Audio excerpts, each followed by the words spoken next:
બનાસકાંઠા જિલ્લાનું મુખ્યાલય પાલનપુર. મુખ્યાલય હોવા છતાં પણ પાલનપુરના રોડ રસ્તા, ગટર અને ગંદકીની સમસ્યાઓથી લોકો હંમેશા પીડાતા હોય છે. પાલનપુરના ગણેશપુરા જવાના માર્ગ પર પડેલા ખાડામાં એક ગાડી ફસાઈ ગઈ હતી. છેલ્લા કેટલાય વર્ષોથી આ માર્ગ બિસ્માર હાલતમાં જોવા મળે છે.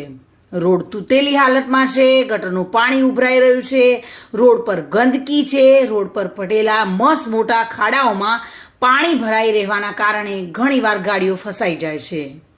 સ્થાનિકો અને નાના બાળકોને રોડ પરથી પસાર થવું પણ મુશ્કેલ બન્યું છે. પાલનપુરમાં ગંદકીનું સામ્રાજ્ય જોવા મળે છે. મુખ્યાલય હોવા છતાં પણ આ સમસ્યાઓ વર્ષો જૂની છે.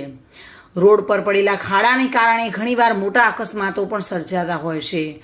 લોકો પડી જવાથી માથાના, હાથના, પગના ભાગોમાં પણ ઈજાઓ થાય છે અને જેના કારણે લોકોમાં રોષ પણ ક્યારેક જોવા મળતો હોય છે. જાહેર માર્ગો પર ગટરના પાણી ફરી વળે છે. વિસ્તારમાં રોગચાળાની દહેશતો પણ જોવા મળતી હોય છે, છતાં પણ તંત્ર ઘોર નિંદ્રામાં જોવા મળતું હોય છે. આવી સમસ્યાઓથી પીડાતું પાલનપુર ક્યારે આ સમસ્યામાંથી છુટકારો મેળવશે તે એક મોટો પ્રશ્ન છે. Bureau report, today Gujarati news.